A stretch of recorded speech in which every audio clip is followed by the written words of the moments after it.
Hey everybody, I'm Micheal Dine. I'm an SE here at Juniper Networks, and today I have the pleasure of talking with Rollo Lutz, and we're going to be talking about our ecosystem partners. This is something that we've talked about in the past a little bit, but this episode is going to be focused on that. So Rollo, say hello to the people, and why don't you talk to us about the ecosystem a little bit? Hey everyone, exactly, and you're correct, Michael. We have a ecosystem that has a wide, diverse range of partners from industries like as commercial, defense, education system, hospitality, manufacturing, you name it. We have a partner in our ecosystem that will allow us to go tailor towards that specific industry. If there's a specific, solutions that you're going for, AI ops, automation, digital workspace, electronics, hotspots, you name it, we can do it. If you need in a specific region, APAC, China, EMA, you name it, we also have it there. So when we talk about how driven and how spaced out our ecosystem is, it is basically, as we've talked about before, open to anyone who really wants to be able to learn more about it and be able to do more with it. So with that being said, I'm going to kick it over to Michael to start off with our first partner of the day.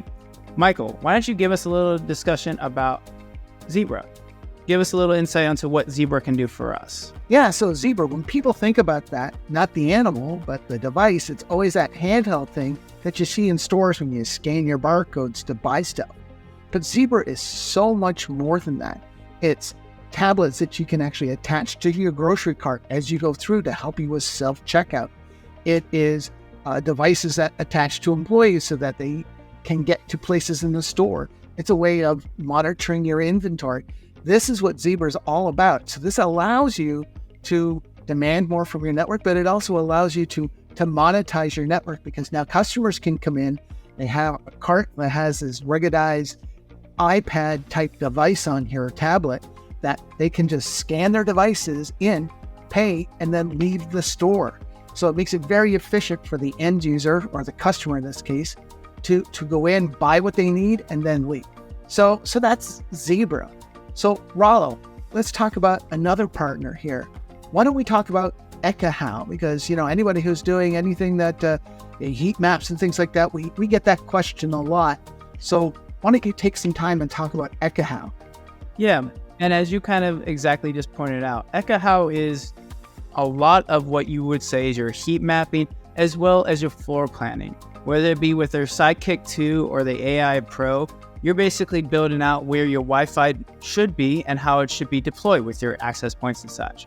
The best part about our partnership from Juniper, driven by Mist AI, when we able to integrate with Ekahau, you can take those heat map designs that you've gone into the building with your Sidekick 2, and you be able to design your entire Juniper Wi-Fi network based off of what you did with your Ekahau IBV Wave.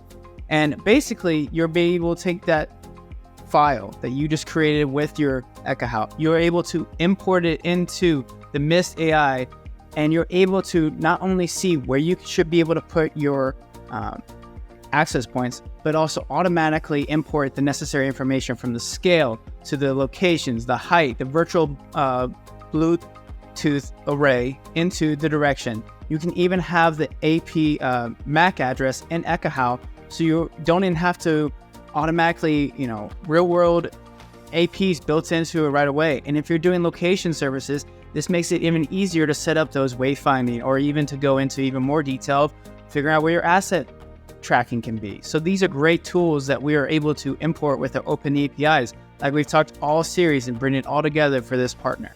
Now, Michael, why don't we talk about one of the bigger partnerships we have, Cradlepoint. Yeah, Cradlepoint. I love that company. Listen, Cradlepoint's been around a long time.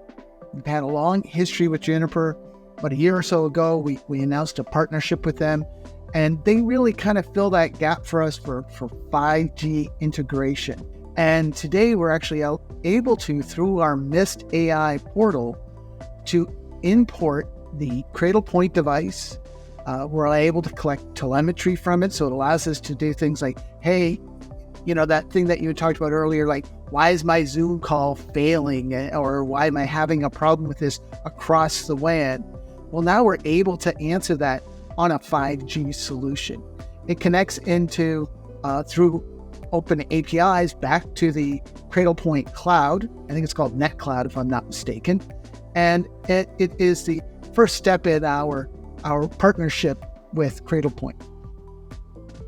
100% correct. And, if we're going to talk about 5G integration, this is going to play a big role in our firewall capabilities to our WAN, to a WLAN. The integration of 5G allows for a WLAN failover for 5G high bandwidth for backup and recovery purposes. It's not just your primary, it doesn't have to be, but it's allowing for more business continuity, making sure everything's up no matter what's going on. And this really expands our entire portfolio further out to the WAN. Our SSRs and our SRXs are great, but you add that 5G capability and you add a whole new spectrum of possibilities that we are able to provide for that primary network access. So you have anything you want to say? Yeah, actually, I do at this point, because you make a really good point with it. Integration with our SRXs, and I mean, connecting them together, even our SSRs. I can tell you from my own experience, when you come across these things, especially at a branch, it'll be a small, entry-level SRX, like an SRX 300. It doesn't have a fan. It's just, a firewall with a big heat sink on it. Same thing with the SSR. And typically where you find those things, they're like under so many, they'll be in a closet someplace. So it's almost like a Faraday cage where you end up finding these things and you can't get a really good signal. And so having an external device that is, 5G ready, that allows us to do, management to it, integrated into our portal, is a great advantage for our customers.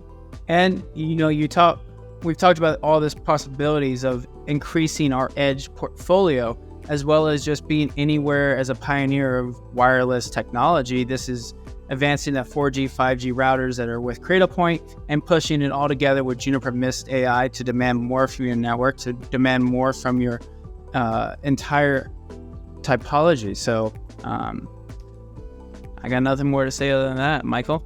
Yeah, all I can say is that, Cradlepoint is a great partner, and I would expect lots of great things to come out of it. And this is just the first iteration of what we're going to be doing with Cradle.